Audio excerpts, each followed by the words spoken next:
Selamat pagi Bapak Ibu Saudara-saudari yang dikasihi oleh Tuhan. Kita patut bersyukur di dalam situasi yang seperti ini Tuhan masih berkemurahan bagi setiap kita, memberikan kita kesempatan kembali untuk beribadah. Bapak Ibu Saudaraku yang dikasihi oleh Tuhan, sebelum kita masuk ke dalam ibadah kita pada pagi hari ini, mari sama-sama kita ambil sejenak waktu teduh. Waktu teduh dimulai.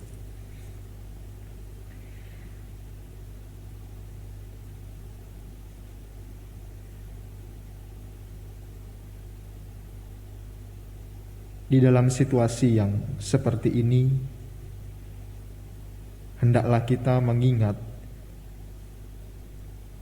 firman Tuhan yang berkata, "Tak berkesudahan kasih setia Tuhan, tak habis-habisnya rahmat-Nya. Selalu baru tiap pagi, besar kesetiaan Tuhan." Dan pada pagi hari ini, Bapak Ibu Saudaraku yang dikasihi oleh Tuhan, kita masuk di dalam ibadah mengagungkan dan mensyukuri betapa besar kasih setia Tuhan. Amin. Mari sama-sama kita bangkit berdiri. Ibadah kita pada pagi hari ini kita mulai dengan sebuah pengakuan. Pertolongan kita adalah dalam nama Tuhan yang menjadikan langit dan bumi, dan yang setia memelihara umat-Nya untuk selama-lamanya. Turunlah atas kita sekalian anugerah dan damai sejahtera dari Allah Bapa dan Tuhan kita Yesus Kristus, serta dalam persekutuan dengan Roh Kudus. Amin.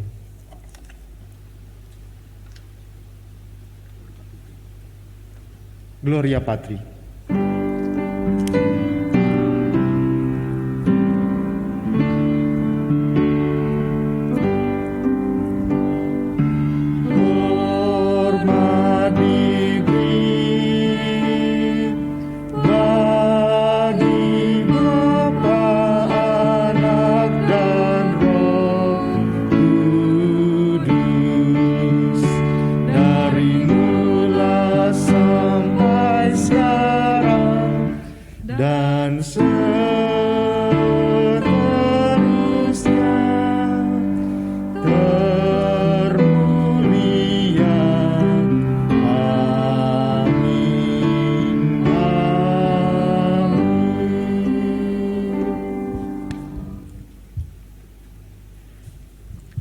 Bapak, Ibu, Saudara-saudari sekalian, hari-hari ini begitu dekat, semakin dekat virus corona mengepung kita.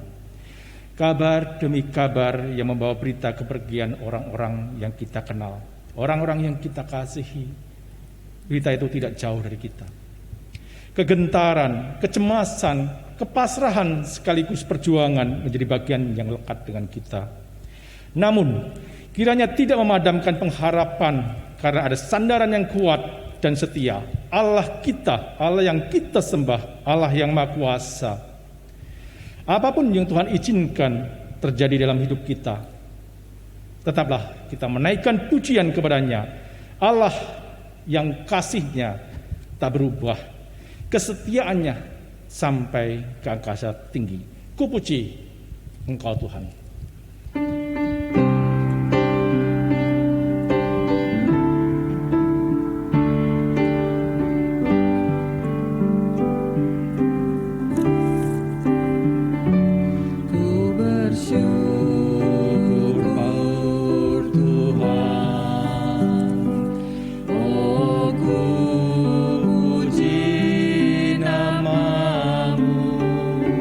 Di antara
yang maha tinggi ya Tuhan.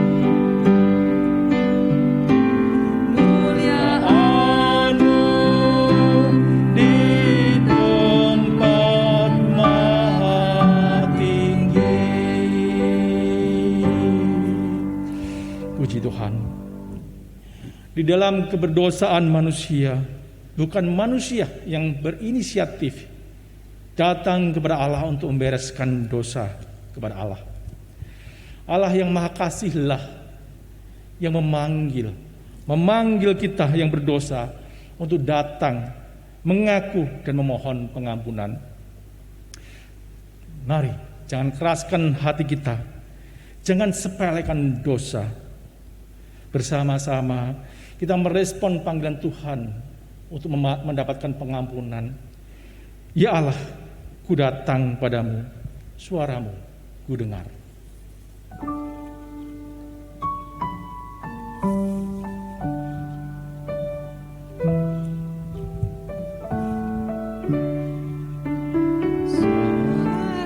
Suaramu ku dengar, memanggil diriku supaya ku di Golgota dibasuh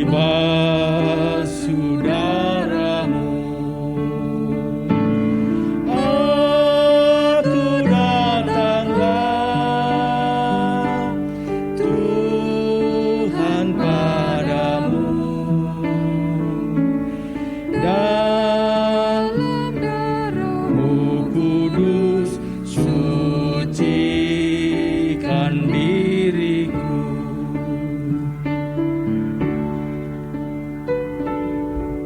Jujur akuilah segala dosa dan memohon pengampunan kepadanya. Kendati ku lemah, tenaga Kau beri, Kau hapus aib dosaku, hidupku pun bersih. Aku datanglah Tuhan padamu, dalam darah-Mu kudus sucikan diriku. Mari sama-sama kita tundukkan kepala. Bapa kami yang di dalam surga, yang mulia, kami datang kepada Tuhan dengan penuh kerendahan hati dan malu. Oleh karena ketika kami menjalani hidup kami hari lepas sehari, sikap hati kami, pikiran kami, ucapan kami, perilaku kami, sadar atau tidak sadar, menyakiti hati Tuhan dan hati sesama kami. Tuhan, kami datang untuk memohon belas kasihan pengampunan dari Tuhan.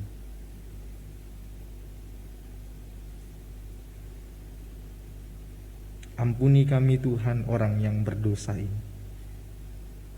Kami sekali lagi ditunjukkan betapa besar kasih setia Tuhan, betapa panjang sabarnya Tuhan. Kami sungguh bersyukur Engkau membuka tangan-Mu untuk memberikan pengampunan kepada setiap kami. Kami juga sungguh bersyukur Roh Kudus tetap setia tinggal di dalam hati kami, menuntun kami, mengajar kami untuk hidup terus belajar memperkenankan hati Tuhan. Terima kasih Tuhan untuk pengampunan dan belas kasihan. Demi nama Tuhan Yesus kami naikkan doa ini. Amin. Bapak Ibu Saudaraku yang dikasihi oleh Tuhan, dengarkanlah berita anugerah yang terambil dalam Mika 7 ayat 18 sampai 19. Siapakah Allah seperti Engkau yang mengampuni dosa dan yang memaafkan pelanggaran dari sisa-sisa miliknya sendiri, yang tidak bertahan dalam murkanya untuk seterusnya, melainkan berkenan kepada kasih setia. Biarlah Ia kembali menyayangi kita, menghapuskan kesalahan-kesalahan kita, dan melemparkan segala dosa kita ke dalam tubir-tubir laut. Amin. Bapak Ibu jemaat dipersilahkan duduk dan bisa memberikan salam tanpa berjabat tangan. Mari kita merespon pengampunan yang Tuhan berikan kepada kita dengan terus-menerus tinggal dalam naungan Tuhan yang kokoh. Dan kiranya kita menyaksikan kehidupan yang tentram di dalam kasih-Nya. Kita tidak bimbang karena Tuhan naungan jiwaku.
Segala tulisan yang diilhamkan Allah bermanfaat untuk mengajar, untuk menyatakan kesalahan, untuk memperbaiki kelakuan, dan untuk mendidik orang dalam kebenaran. Alkitab adalah firman Tuhan, tulisan yang diilhamkan Allah. Mari kita mendengar urayanya, menyediakan diri untuk dibentuk, diubah, diproses, dimurnikan sesuai rancangannya bagi kita. Mari kita siapkan hati kita, memohon Tuhan menolong kita untuk bisa mengerti firman-Nya. Penuhkanlah bejana-Ku Tuhan, menghantarkan kita untuk mempersiapkan diri mendengarkan uraian firman-Nya.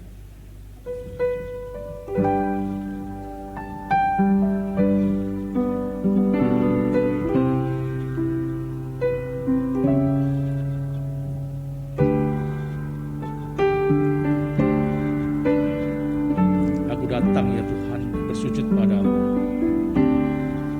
Aku datang dan ku bersujud di hadapanmu, ku rasakan indah hadiratmu. Telah ku buka mata hatiku dan seluruh jiwaku untuk ku nikmati firman-Mu Tuhan. Untuk ku nikmati firman-Mu. Firman-Mu yang berkuasa untuk mengubah sikap hati. Firman-Mu yang tegakkan di saat ku terjatuh. Penuhkanlah bejanaku dengan air sungai-Mu. Ku haus akan firman-Mu Tuhan yang berkuasa mengubahku. Firman-Mu yang berkuasa untuk mengubah sikap hati. Firman-Mu yang tegakkan di saat ku terjatuh. Penuhkanlah bejanaku dengan air sungai-Mu. Ku haus akan firman-Mu. Mari sama-sama kita berdoa. Bapa yang di dalam surga, kami datang kepada Tuhan, tolonglah agar kami boleh disiapkan hatinya, dilembutkan oleh Roh Kudus, sehingga kami boleh menerima firman-Mu dengan penuh kerendahan hati dan sebuah semangat untuk melakukan penerapan dari penjabaran ataupun kebenaran firman. Kami mohon kiranya di dalam waktu ke depan Tuhan tolong kami untuk boleh fokus. Begitu juga dengan hamba-Mu yang penuh dengan keterbatasan, keberdosaan. Kiranya Tuhan berkenan menolong, dan biarlah ini semua saya persembahkan kepada Engkau. Biar nama Tuhan semakin dimuliakan, diagungkan, dan saya harus semakin kecil. Terima kasih Tuhan, demi nama Tuhan Yesus kami naikkan doa ini. Amin. Bapak Ibu Saudaraku yang dikasihi oleh Tuhan, mari kita buka Alkitab kita yang terambil dari Mika. Mika pasal 1 ayat 1 sampai ayatnya yang ke-16.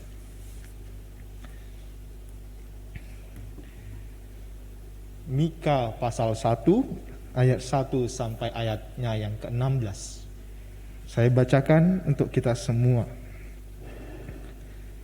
Firman Tuhan yang datang kepada Mika orang Moresyat pada zaman Yotam, Ahaz dan Hizkia raja-raja Yehuda, yakni berkenaan dengan yang dilihatnya tentang Samaria dan Yerusalem.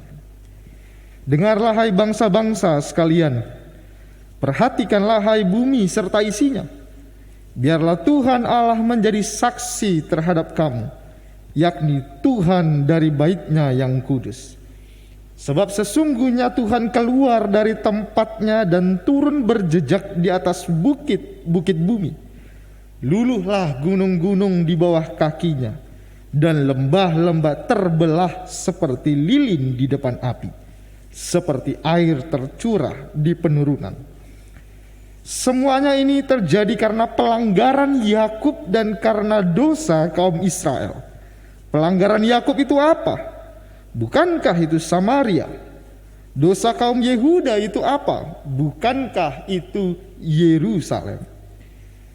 Sebab itu aku akan membuat Samaria menjadi timbun perkebunan puing di padang menjadi tempat penanaman pohon anggur. Aku akan menggulingkan batu-batunya ke dalam lembah dan akan menyingkapkan dasar-dasarnya. Segala patungnya akan diremukkan, segala upah sundalnya akan dibakar, dan segala berhalanya akan kuhancurkan. Sebab dari upah sundal dikumpulkannya semuanya itu, dan akan kembali menjadi upah sundal. Karena inilah aku hendak berkeluh kesah dan meratap, hendak berjalan dengan tidak berkasut dan telanjang, hendak melonglong seperti serigala dan meraung seperti burung unta. Sebab lukanya tidak dapat sembuh sudah menjalar ke Yehuda, sudah sampai ke pintu gerbang bangsaku, ke Yerusalem. Di Gad, janganlah sampaikan berita, janganlah sekali-kali menangis. Baiklah gulingkan dirimu dalam debu di Bet-le-Arfa. Berkemaslah hai penduduk-penduduk Safir dengan telanjang dan malu. Tidak berani keluar penduduk Zaanan. Ratapan Bet-Hazel menghalangi engkau untuk tetap berdiri. Dengan bimbang penduduk Marot berharap akan kebaikan, sebab malapetaka turun daripada Tuhan sampai ke pintu gerbang Yerusalem. Pasanglah kuda teji pada kereta, hai penduduk Lakis. Inilah permulaan dosa bagi putri Sion, sebab padamulah terdapat pelanggaran Israel. Sebab itu baiklah diberi hadiah perpisahan kepada Moreshet Gad. Rumah-rumah Aksib akan menjadi tipu daya bagi raja-raja Israel. Penakluk masih akan kudatangkan kepadamu, hai penduduk Maresya. Kemuliaan Israel akan sampai di Adulam. Cukurlah dan gundulkanlah kepalamu, karena anak-anak kesayanganmu. Jadikanlah kepalamu gundul, seperti gundulnya burung bangkai. Sebab daripadamu mereka akan masuk pembuangan. Demikian jauh pembacaan firman Tuhan. Bapak Ibu Saudaraku yang dikasihi oleh Tuhan, salah satu teologi penting dalam perjanjian lama adalah teologi perjanjian, atau yang disebut dengan dalam bahasa Inggris covenant. Bapak Ibu, perjanjian adalah persetujuan tertulis atau dengan lisan yang dibuat oleh dua belah pihak atau lebih, masing-masing bersepakat akan menaati apa yang tersebut dalam persetujuan itu. Dan di dalam perjanjian lama, kedua belah pihak itu adalah Allah dan bangsa Israel. Perjanjian antara Allah dan bangsa Israel itu meliputi dua sifat. Yang pertama, perjanjian antara Allah dengan bangsa Israel itu bersifat otoritatif dan mengikat. Bapak Ibu Saudaraku yang dikasihi oleh Tuhan, perjanjian itu sebenarnya bermula dari peristiwa panggilan Allah kepada Abraham, diteruskan kepada Yakub, dan ditegaskan kembali di Gunung Sinai melalui pemberian dua loh batu yang berisi 10 perintah Tuhan. 10 perintah itu terdiri dari 2 hukum yang dituangkan dalam bentuk perintah yang positif. Hukum yang keempat dan kelima dimulai dengan kata ingatlah dan hormatilah. 8 hukum lainnya merupakan larangan yang sangat pasti, mengambil bentuk jangan kamu. Bapak Ibu Saudaraku yang dikasihi oleh Tuhan, konstruksi bahasa yang digunakan itu menunjukkan bahwa perintah-perintah ini mempunyai otoritas yang mengikat untuk generasi pada waktu itu dan untuk semua generasi yang akan datang dari bangsa Israel. Dengan kata lain, Israel itu sebagai umat kesayangan dan kepunyaan Yahweh akan menjadi Allah mereka satu-satunya. Yang kedua, perjanjian Allah dengan Israel itu bersifat penuh anugerah dan misioner. Bersifat penuh anugerah karena Allah yang agung dan mulia itu berkenan untuk merendahkan dirinya dan mengikatkan dirinya kepada bangsa yang kecil, bangsa yang berdosa. Bahkan Bapak Ibu Saudaraku yang dikasihi oleh Tuhan, Allah memberikan keselamatan dan memberikan tanah kepada bangsa Israel. Bersifat misioner karena tujuan Israel ditetapkan menjadi umat kesayangan dan kepunyaan Yahweh dari antara bangsa-bangsa, supaya mereka dapat menjadi saksi dan menjangkau bangsa-bangsa lain kepada Yahweh. Dan dari sini kita bisa melihat betapa besar kasih setia Tuhan dan betapa mulianya tujuan Tuhan melalui bangsa Israel. Tetapi Bapak Ibu Saudaraku yang dikasihi oleh Tuhan, kita perlu juga ingat bahwa perjanjian itu bukan hanya berisi tentang persetujuan atau kesepakatan tentang hal-hal yang ada di dalam perjanjian, melainkan juga tentang pemberian sanksi kepada si pelanggar. Karena itu pelanggaran atas perjanjian itu adalah sesuatu yang wajar.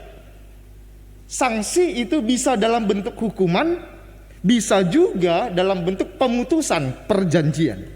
Nah, Bapak Ibu Saudaraku yang dikasihi oleh Tuhan, dalam Mika pasal pertama ayat 1 sampai 16, si pelanggar perjanjian itu adalah umat Tuhan itu sendiri. Yang mana pada waktu itu umat Tuhan terbagi menjadi dua. Kerajaan utara yang ibu kotanya Samaria, dan kerajaan selatan yang ibu kotanya Yerusalem. Kedua kerajaan itu ceroboh dalam menjalankan firman Tuhan. Kesesatan dan kecerobohan bahkan sudah terjadi begitu lama dan berulang kali. Mika mencatat beberapa hal yang dilakukan oleh mereka.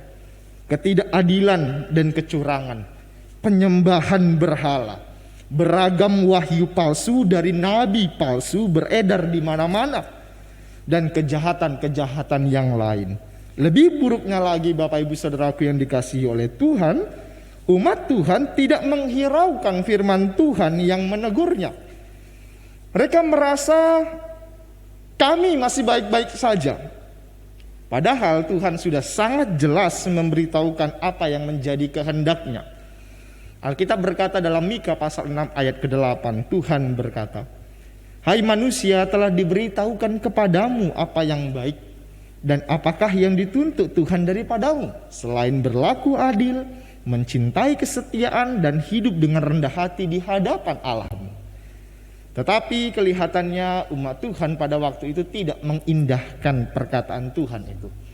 Kerusakan ini semakin lama semakin menjadi-jadi, merasuk ke setiap kota dan lapisan masyarakat, mulai dari para penguasa, pemimpin agama maupun rakyat biasa. Mereka yang kaya secara ekonomi maupun yang miskin secara ekonomi. Maka dari itu Bapak Ibu Saudaraku yang dikasihi oleh Tuhan, Tuhan mengutus Nabi Mika untuk menubuatkan bahwa Tuhan akan keluar dari kediamannya. Dan kehadirannya digambarkan seolah seperti pribadi yang menghancurkan gunung dan lembah, ibarat api yang menghanguskan. Perhatikan ayat yang keempat. Ia datang dengan murka karena perjanjian sudah dilanggar. Ayat yang kelima. Dia datang bukan hanya menegur dengan keras, tetapi dia datang untuk menghakimi dan menjatuhkan sanksi bagi si pelanggar, yaitu umat Tuhan. Sanksi itu adalah penaklukan dan pembuangan. Perhatikan ayat 6 sampai ayatnya yang ke-16. Bapak Ibu Saudaraku yang dikasihi oleh Tuhan, dengan penuh kedaulatan dan kuasa atas seluruh ciptaannya, Allah menggerakkan bangsa-bangsa yang adikuasa pada waktu itu, yakni bangsa Asyur dan bangsa Babilonia. Bangsa-bangsa ini akan meluluh lantahkan ibu kota dari kedua kerajaan, Samaria dan Yerusalem. Tetapi tidak hanya sampai di situ, mereka juga akan menghancurkan semua kota-kota berkubu. Apa itu kota-kota berkubu? Kota-kota berkubu itu adalah kota yang sistem pertahanannya cukup kuat. Karena kota-kota pada waktu itu dibentengi dengan pagar tembok. Nah, kota-kota di kerajaan utara maupun di kerajaan selatan akan dihancurkan. Seperti Gad, Safir, Zaanan, Ben Haezel, Marot, Lakis, Moreset Gad, Akzib, Maresia, semua akan diluluhlantahkan oleh Asyur dan Babilonia. Masyarakatnya ditawan dan diperbudak, sekalipun tidak semua. Tetapi ini cukup membuat mereka menderita. Mereka jauh dari kampung halaman, jauh dari bait suci, tidak ada ibadah, kebudayaan mereka kian lama kian hilang, serta jauh dari saudara-saudara sebangsa mereka. Bapak Ibu Saudaraku yang dikasihi Tuhan, inilah sanksi yang diterima oleh umat Tuhan pada waktu itu dari Tuhan. Bapak Ibu, Tuhan bisa saja membiarkan itu terus terjadi, melepaskan bangsa Israel dan memutus perjanjian yang sudah lama disetujui. Tetapi Bapak Ibu Saudaraku yang dikasihi oleh Tuhan, bila kita membaca secara keseluruhan, mengikuti dengan teliti kitab Mika, maka sesuatu yang mengejutkan ditunjukkan oleh Tuhan. Tuhan ternyata akan memberikan keselamatan kembali kepada umatnya. Sehingga Mika berkata di ayat ke-18 pasal yang ke-7, siapakah Allah seperti engkau yang mengampuni dosa dan yang memaafkan pelanggaran dari sisa-sisa miliknya sendiri, yang tidak bertahan dalam murkanya untuk seterusnya, melainkan berkenan kepada kasih setianya. Bapak Ibu Saudaraku yang dikasihi oleh Tuhan, dari penjabaran yang cukup singkat dan sederhana ini, pembelajaran apa dan penerapan apa yang bisa kita ambil dari penjabaran ini? Bapak Ibu Saudaraku yang dikasihi oleh Tuhan, kita harus mengakui dengan jujur bahwa teks yang kita baca tadi itu bukan hanya sekedar teguran. Teks yang kita baca itu adalah nubuatan yang pasti akan terjadi tentang murka Tuhan. Murka Tuhan yang ditunjukkan di dalam dua hal, teguran dan hukuman, dan itu pasti akan datang. Murka Tuhan di dalam zaman ini adalah sesuatu topik yang tabu untuk diperbincangkan. Bapak Ibu bisa melihat, memperhatikan bahwa khotbah tentang murka Tuhan itu hampir tidak pernah dikotbahkan. Dan tidak heran, banyak orang yang beranggapan, baik itu orang Kristen ataupun non-Kristen, bahwa murka itu bukanlah sikap yang pantas dimiliki oleh Allah. Bahkan dibenci oleh manusia dari antara banyaknya sifat Allah. Mengapa itu dapat terjadi? Yang pertama, manusia melihat murka itu sebagai hal yang negatif. Orang murka biasanya adalah orang yang tidak dapat mengendalikan emosinya dan mempunyai watak yang buruk, harga diri yang terluka, menuruti hawa nafsu, dan mudah tersinggung. Kedua, karena murka itu selalu diidentikan dengan kekejaman yang membabi buta. Ada seorang bapak gereja yang bernama Marcion dari Pontus, abad kedua Masehi. Beliau ini menolak perjanjian lama dan beberapa kitab perjanjian baru karena menurut dia bahwa Allah yang benar, Allah yang hidup adalah Allah yang penuh kasih. Dia bukanlah Allah yang kejam, sehingga dalam murkanya menghukum apalagi membinasakan manusia ciptaannya. Bapak Ibu Saudaraku yang dikasihi oleh Tuhan, perlu untuk kita perhatikan bahwa murka Allah itu berbeda dengan murka manusia. Almarhum J.I. Packer dalam bukunya yang cukup terkenal, salah satu yang berjudul Knowing God, mendefinisikan apa itu murka Tuhan. Bapak Ibu, murka Tuhan itu sesuai hukum. Murka Tuhan itu merupakan reaksi yang benar dan perlu untuk menentang kejahatan dan pelanggaran. Ia bertindak sebagai hakim yang menjalankan keadilan terhadap sebuah pelanggaran. Dan yang kedua, murka Tuhan itu adalah sesuatu yang dipilih orang-orang untuk dirinya sendiri. Tuhan sudah beritahu, tapi umatnya masih melanggar. Jadi Bapak Ibu Saudaraku yang dikasihi oleh Tuhan, kita dapat bisa mengerti mengapa Tuhan begitu murka, menegur dengan keras, dan memberikan hukuman yang cukup keras kepada umatnya pada zaman Nabi Mika. Karena itu adalah sikap keras dan teguh Allah melawan segala bentuk kejahatan, pelanggaran yang memang semuanya itu berlawanan dengan natur dan hakikat Allah. Dan yang kedua, karena umat Tuhan melanggar perjanjian dengan sengaja, tanpa paksaan, dan akibat yang pasti mendatangkan murka, teguran, dan hukuman yang keras dari Allah untuk diri mereka sendiri. Yang kedua, Bapak Ibu Saudaraku yang dikasihi oleh Tuhan, bila kita tidak dapat menerima kenyataan sifat Allah ini, maka kesimpulannya ada dua.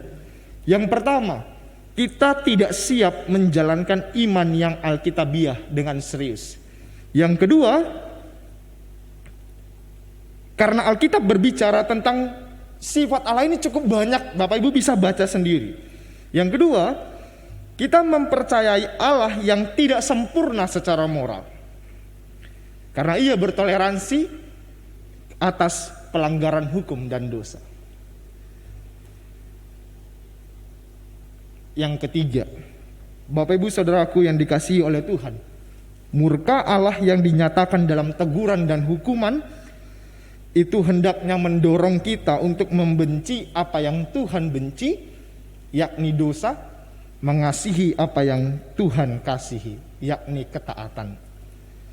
Semakin kita merenungkan kebencian Allah terhadap dosa dan hukumannya, semakin kita menyadari betapa keras dampak dari sebuah pelanggaran.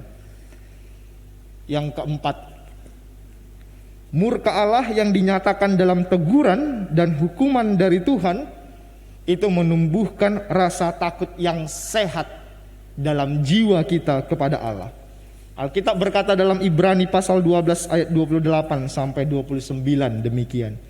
Jadi, karena kita menerima kerajaan yang tidak tergoncangkan, marilah kita mengucap syukur dan beribadah kepada Allah menurut cara yang berkenan kepadanya, dengan hormat dan takut, sebab Allah kita adalah api yang menghanguskan. Yang kelima, bila kita ditegur oleh Tuhan melalui firman-Nya, maka hendaklah kita mengambil beberapa sikap dengan mencontoh Nabi Mika. Yang pertama, sadarlah dan berduka citalah atas kesalahan yang telah kita lakukan. Kalau kita memperhatikan beberapa ayat 8 menggunakan kata berkeluh kesah dan meratap. Ayat 10, gulingkanlah dirimu dalam debu. Ayat 16, cukur dan gundulkanlah. Nah, kalimat-kalimat ini sebenarnya sebuah kalimat untuk menunjukkan bahwa saya berduka cita atas kesalahan saya. Yang kedua, marilah kita mengambil komitmen di hadapan Tuhan dalam doa. Dan yang terakhir, mohon hikmat dan kekuatan dari Allah Roh Kudus untuk menolong kita berhati-hati di dalam menjalani hidup. Yang keenam, ketika kita mendapatkan teguran dan hukuman dari Tuhan atas kesalahan kita, kita harus melihat itu dalam ranah hubungan bapa dengan anak. Hubungan bapa yang mengasihi anak. Karena teguran dan hukuman Itu demi kebaikan dan pertumbuhan rohani kita. Amsal 3 ayat 11 berkata, "Hai anakku, janganlah engkau menolak didikan Tuhan, dan janganlah engkau bosan akan peringatannya. Karena Tuhan memberi ajaran kepada yang dikasihinya, seperti seorang ayah kepada anak yang disayanginya." Alkitab berkata pula dalam Ibrani pasal 12 ayat 5 dan ayat yang ke-6, "Dan sudah lupakah kamu akan nasihat yang berbicara kepada kamu seperti kepada anak-anak? Hai anakku, janganlah anggap enteng didikan Tuhan, dan janganlah putus asa apabila engkau diperingatkannya. Karena Tuhan menghajar orang yang dikasihinya, dan ia menyesah orang yang diakuinya sebagai anak." Hari ini kita belajar dan mengenal kembali siapa Allah yang kita percaya itu. Allah yang hidup dan sempurna secara moral. Kemurkaannya dinyatakan dalam teguran dan hukuman. Itu semata-mata adalah respons yang wajar ketika pelanggaran terjadi di dalam perjanjian yang sudah terjalin.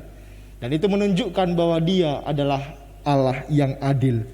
Namun kita juga ditunjukkan bahwa Allah kita itu juga kasih. Dia tidak memutus perjanjiannya dengan umatnya. Ia malah menunjukkan kasih karunia-Nya melalui teguran, hukuman sebagai bentuk pendisiplinan bagi umat Tuhan. Bapak Ibu Saudaraku yang dikasihi oleh Tuhan, sebagai umat Tuhan yang telah menerima pengampunan dosa, yang telah menerima kelepasan dari perbudakan dosa, sudah seharusnya kita hidup dengan pertobatan dan perubahan. Bertobat bukan karena takut Tuhan akan membalas kita dengan hukuman, tetapi sebagai suatu ucapan syukur kepada Tuhan. Kita bertobat dan mengucap syukur melalui hidup yang takut akan Dia, mengerjakan firman Tuhan dengan penuh semangat, tidak lagi terus hidup di dalam dosa, mempersembahkan hidup seluruhnya dan segala aspek dalam hidup kita untuk memuliakan Tuhan. Benar bahwa pertobatan kita itu belum bisa sempurna, tetapi hendaklah semangat itu tetap menggebu-gebu, sehingga hari demi hari kita terus diperbaharui oleh Roh Kudus. Bapak Ibu Saudaraku yang dikasihi oleh Tuhan, kiranya Tuhan menolong setiap kita. Amin. Bapa yang di surga, kami mendengar firman-Mu yang keras. Engkau menunjukkan siapa diri-Mu kepada setiap kami melalui Mika 1 ayat 1 sampai 16. Engkau adalah Allah yang adil, dan Engkau adalah Allah yang penuh dengan belas kasihan. Firman-Mu keras, namun kami sungguh memohon lembutkanlah hati kami, agar kami dibangun rasa hormat dan takut kepada Engkau. Ditolong untuk membenci apa yang Tuhan benci dan mengasihi apa yang Tuhan kasihi. Allah Roh Kudus, tolonglah setiap kami bila suatu saat kami melakukan kesalahan, dan cepat atau lambat Engkau menegur atau bahkan memberikan hukuman kepada setiap kami.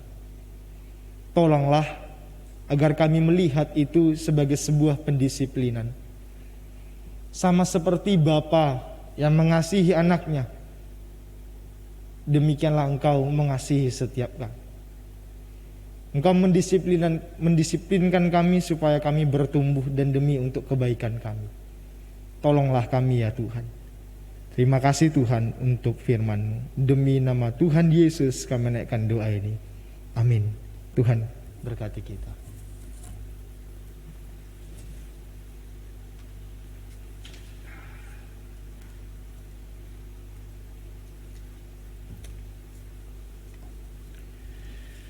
Mari dengan bangkit berdiri bersama-sama kita dengan selaras dengan gereja di segala abad dan tempat, kita mengikrarkan pengakuan iman rasuli yang berbunyi demikian. Aku percaya kepada Allah, Bapa yang Maha Kuasa, Khalik langit dan bumi, dan kepada Yesus Kristus, Anak-Nya yang tunggal Tuhan kita, yang dikandung dari Roh Kudus, lahir dari anak darah Maria, yang menderita sengsara di bawah pemerintahan Pontius Pilatus, disalibkan, mati dan kuburkan, turun ke dalam kerajaan maut. Pada hari yang ketiga, bangkit pula dari antara orang mati, naik ke surga, di sebelah kanan Allah, Bapa yang Maha Kuasa, dan dari sana yang datang untuk menghakimi orang yang hidup dan yang mati. Aku percaya pada Roh Kudus, gereja yang kudus dan am, persekutuan orang kudus, pengampunan dosa, kebangkitan tubuh dan hidup yang kekal. Amin. Dengan tetap berdiri, kita akan mengumpulkan persembahan kita. Di dalam 2 Korintus pasal 8 ayat 2 dicatat, selagi dicobai dengan berat dalam berbagai penderitaan, sukacita mereka meluap, dan meskipun mereka sangat miskin, namun mereka kaya dalam kemurahan. Kiranya penderitaan bukan menjadi penghalang bagi kita untuk berbagi sukacita, dan kiranya kemiskinan tidak menjadi alasan bagi kita untuk mengumpulkan persembahan kita. Mari kita bersama-sama menghantarkan persembahan kita di dalam doa. Bapa di surga, terima kasih Engkau telah memberkati kami dengan kesehatan, dengan kebersamaan di dalam keluarga, dalam komunitas yang memperhatikan satu dengan yang lain.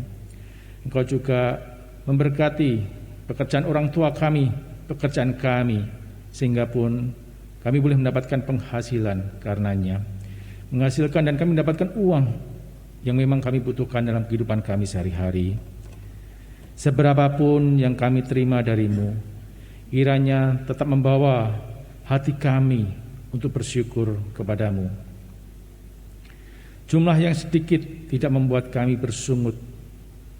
Jumlah yang berlimpah tidak membuat kami berdosa dalam pengelolaannya. Terima kasih.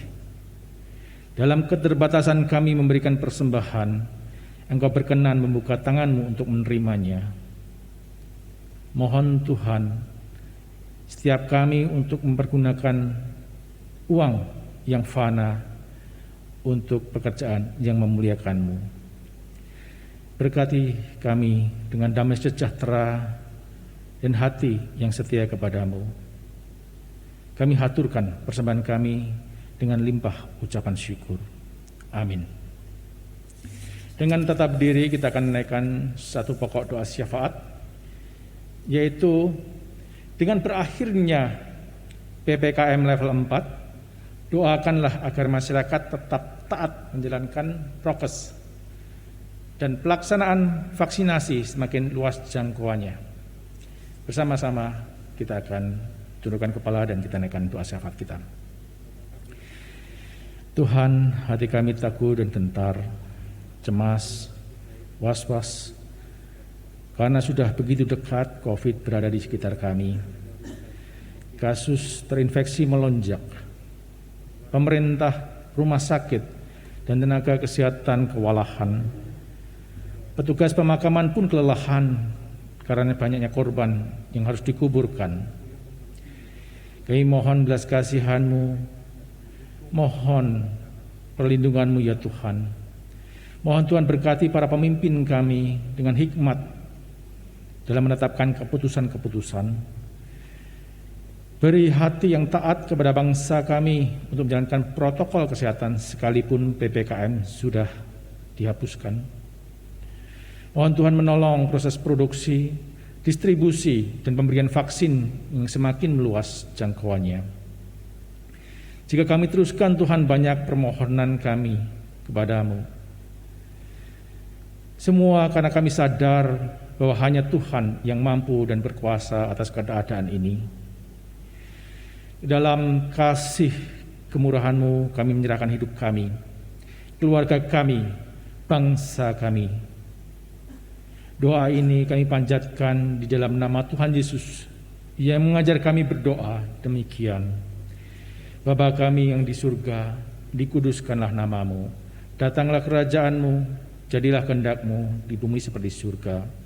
Berikanlah kami pada hari ini makanan kami yang secukupnya, dan ampunilah kami akan kesalahan kami, seperti kami juga mengampuni orang yang bersalah kepada kami. Dan janganlah membawa kami ke dalam pencobaan, tetapi lepaskanlah kami daripada yang jahat. Karena Engkau-lah yang mempunyai kerajaan dan kuasa dan kemuliaan sampai selama-lamanya. Amin. Doxologi.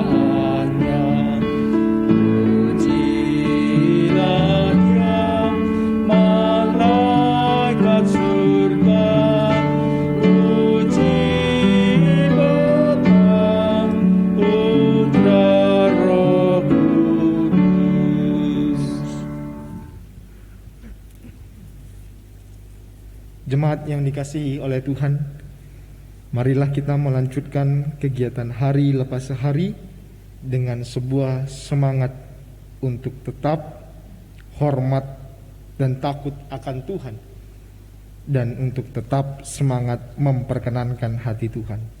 Serta marilah kita bersama-sama menerima berkat yang datangnya dari Tuhan.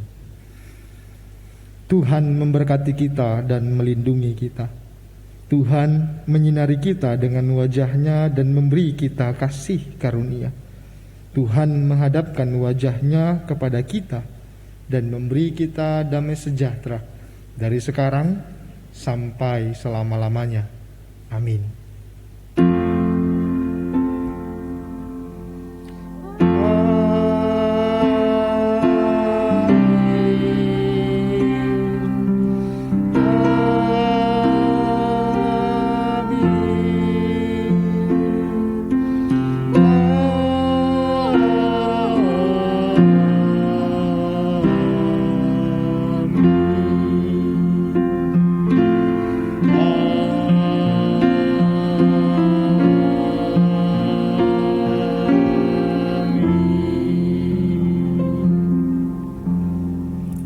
Dipersilakan untuk duduk.